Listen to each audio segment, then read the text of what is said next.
kiosco.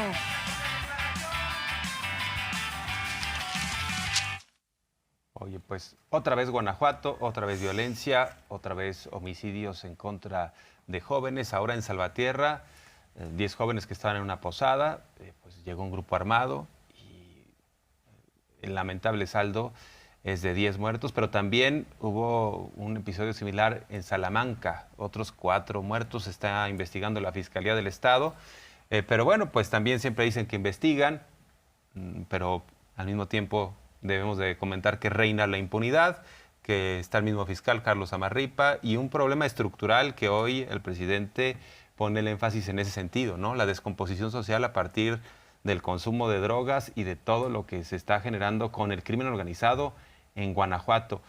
Y esto es interesante porque si una crítica han hecho los panistas en este sexenio es el tema de la inseguridad, pero no tiene nada que presumir con el caso de Guanajuato, ¿no? Así es, habla el presidente de un tema sistémico que hablaría pues de una red de intereses, finalmente de complicidades que han permitido que este fiscal 15 años se mantenga a pesar de estos resultados que no son resultados así aislados, persistentemente y cada vez peor Guanajuato. Ahora nos están mostrando la cantidad de homicidios este fin de semana nada más, y si uno hace la comparación con respecto al resto de los estados de la República, bueno, pues es alarmante lo que está sucediendo desde luego en Guanajuato. El presidente no habla de más información sobre lo que sucedió este fin de semana allá en Salvatierra. Lo que dice es que van a estar atentos, van a estar cercanos. El caso está en manos de la Fiscalía porque estos son delitos que para los que el facultado es el Estado con sus autoridades locales, las instituciones locales. Y ahí, bueno, el presidente dice, hay 2 cosas que se tienen que revisar. Primero esta estructura que no depende de nosotros que se quite o no se quite un fiscal en un estado. Y luego, por otro lado, algo más de fondo que está pasando para que ahí en particular se esté dando esta clase de violencia como la que estamos viendo en Guanajuato. No tenemos toda la información, esto lo lleva el gobierno de Guanajuato, la Fiscalía de Guanajuato. Es muy lamentable lo que sucedió, desde luego nuestro abrazo sincero a los familiares de los jóvenes, de los que perdieron la vida, pues es un crimen atroz. Estaban en una posada, llegaron a asesinarlos.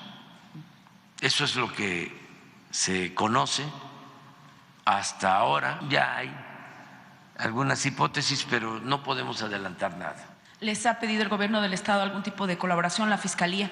No, pero pues es nuestra obligación ayudar en todo.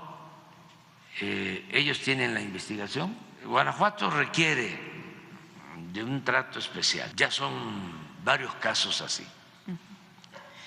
Y es un problema, yo considero, estructural, de fondo, algo que se dejó crecer por distintas circunstancias, esa franja con más consumo de droga en el país. Cómo creció el consumo, cómo se permitió tanto tiempo la operación de grupos del crimen organizado, qué relación de las organizaciones criminales con las autoridades, sus vínculos, los acuerdos, sobre todo cómo evitar que siga creciendo la violencia. Este es Guanajuato, 4 días, 13% del total de homicidios, un estado, y ni siquiera, repito, todo el estado, sino es todo lo que tiene que ver con el corredor industrial.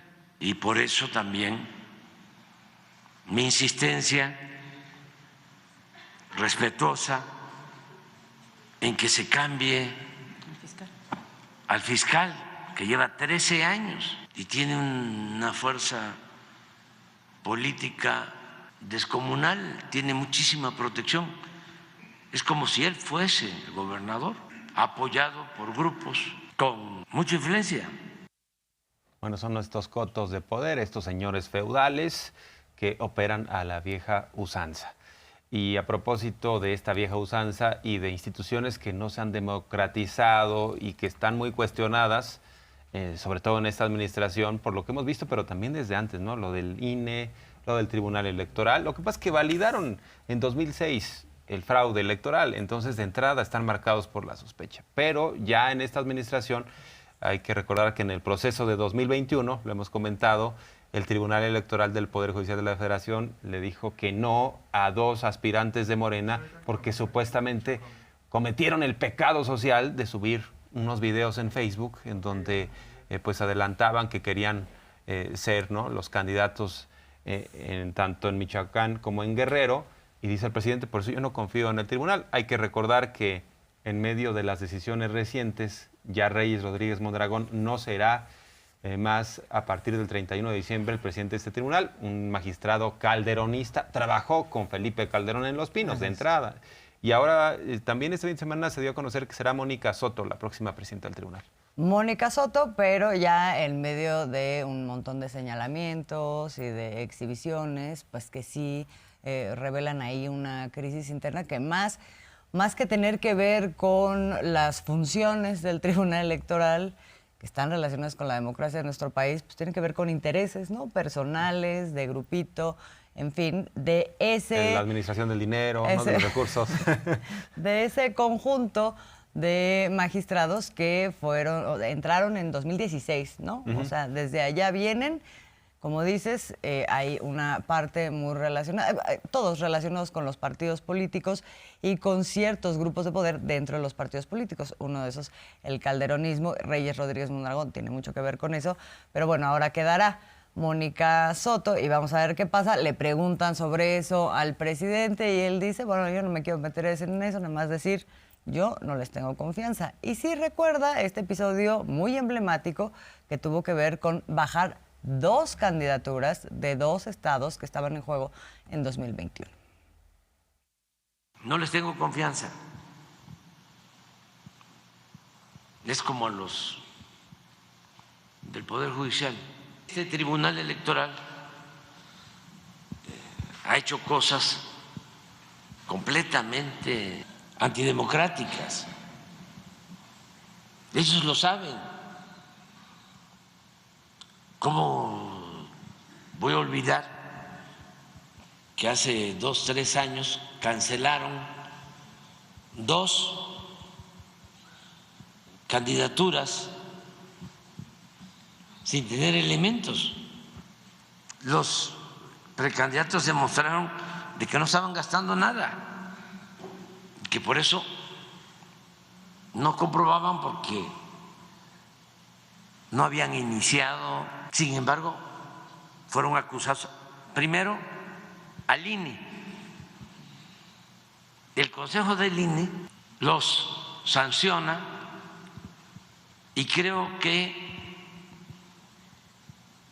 plantea quitarles las precandidaturas. Acuden al Tribunal Electoral y el Tribunal Electoral les pide a los del INE que repongan el procedimiento y que no sean tan severos. El INE dice no, tenemos que ser drásticos, porque también estaban metidos en el enjuague de las componendas. Y regresa todavía más enérgico el resolutivo. ¿Y qué hace el tribunal que primero había pedido que no fuese tan drástico el castigo o la resolución? Les quita la candidatura porque ya habían llegado a un acuerdo político arriba. ¿Dónde está el derecho? ¿Dónde está la legalidad?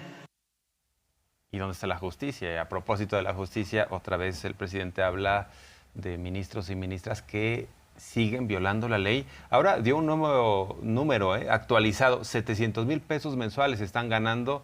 Es que ya si le sumas el salario, prestaciones, bonos y además la letra chiquita, ¿no? Son expertos los ministros y ministras en letras chiquitas. Y luego lo de los fideicomisos también. 700,000 pesos mensuales ganan y luego está lo de los fideicomisos. 15,000 y luego otros. En el caso de Javier Lainez, dice, de este ministro, pues no es nada personal, pero sí sirve mucho para explicar lo que están haciendo. O sea, la crítica no es porque sea, ¿no? O sea, insisto, no es un tema personal, sino la crítica es a sus acciones. Es como en el caso de Javier Milei.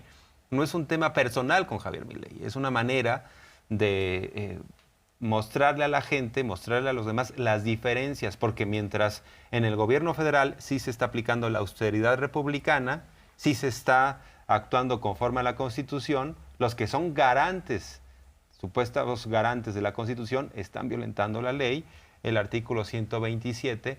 Entonces, todo remite al planteamiento de fondo. ¿Cuál es una reforma al Poder Judicial? Sí, una reforma al Poder Judicial en donde lo que cuestiona es por qué se resisten a que, por ejemplo, se ponga a consideración de la gente que se ve afectada por sus decisiones, porque son los que supuestamente deben velar por la justicia en este país, y no lo hacen en una gran cantidad de las veces. ¿Por qué no poner a consideración de la gente lo que es su trabajo? Porque no rinden cuentas a nadie. Entonces ahora hace una aclaración con respecto a lo que es la propuesta que está viendo hacer para una reforma judicial. Porque no es nada más llegar, eso es lo que aclara hoy, no es llegar y decir, bueno, ya, se quitan todos y ahora entran estos, sino cuando se hace esta elección donde la gente va a poder participar, pues en realidad primero se hace una suerte de evaluación, es como en la revocación de mandato, una suerte de evaluación de los que en este momento están jueces, magistrados, ministros y ministras, y que la gente puede decir, están haciendo un buen trabajo, están haciendo un mal trabajo, y si no, entonces también ya está pues una terna que puede ser electa en ese momento, ¿no? Y ahí se da el movimiento, pero no es como que van a llegar a arrasar con todo. Eso es lo que plantea hoy el presidente. Para que no estén tan nerviosos también los jueces, ¿no? Y las juezas. O sea, el que nada debe, nada teme. Si estás haciendo bien tu trabajo, pues incluso vas a participar y la gente seguramente va a votar por ti porque vas a explicar.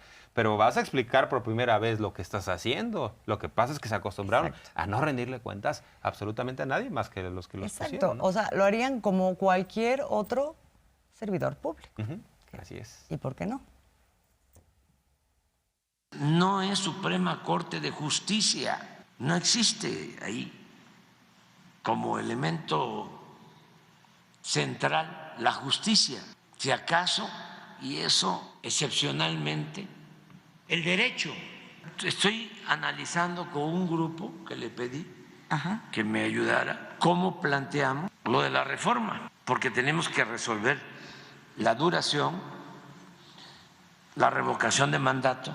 ¿Quién va también a vigilarlos, a supervisarlos, a fiscalizarlos? Porque actualmente existe el Consejo de la Judicatura, que es como un florero. Tiene que haber pues un tribunal al interior del Poder Judicial que vigile. ¿Que cumplan su tiempo? Sí, no.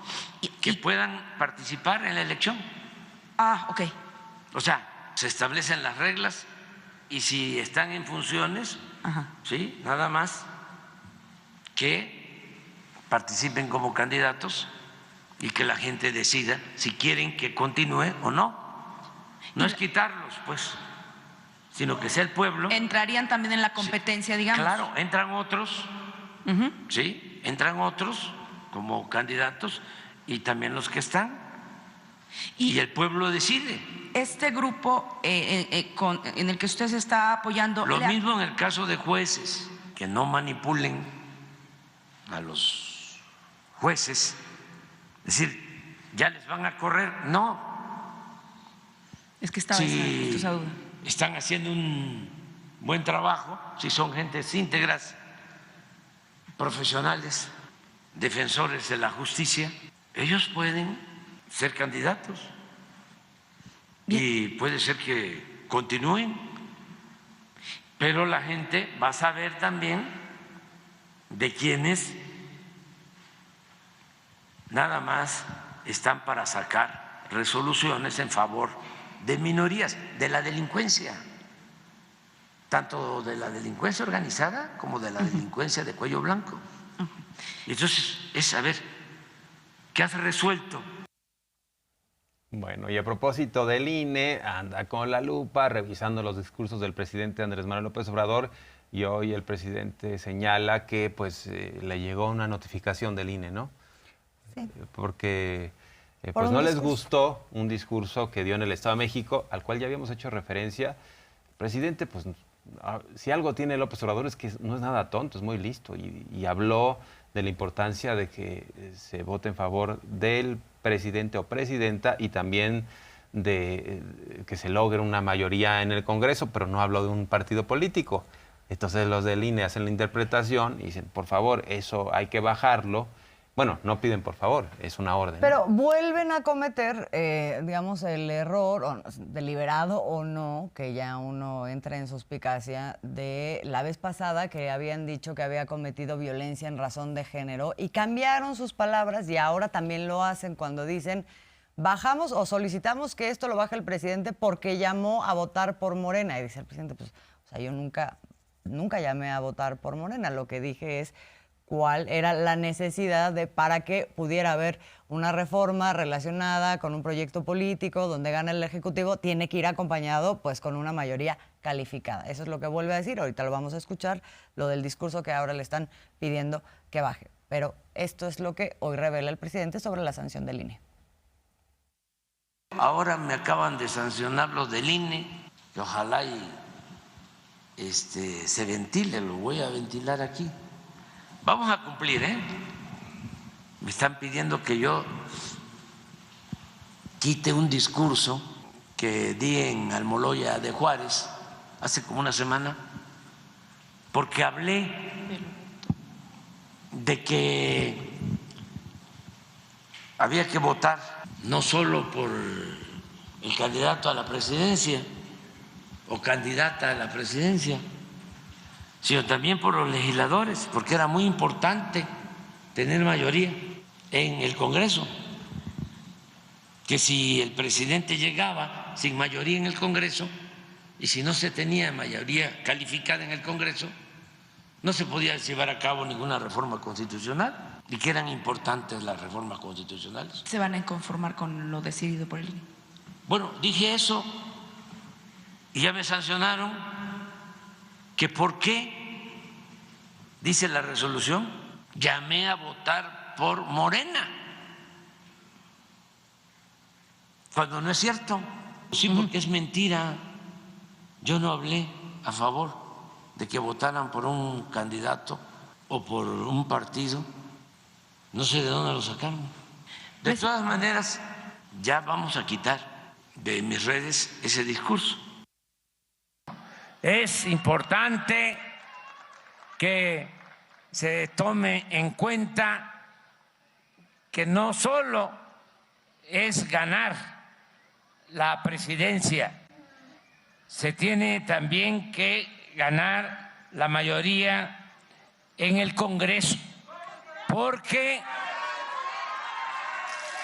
miren, si no se tiene mayoría en el Congreso, no se puede contar con presupuesto integrado, porque la Cámara de Diputados, por ley, es la que tiene la facultad exclusiva de aprobar el presupuesto.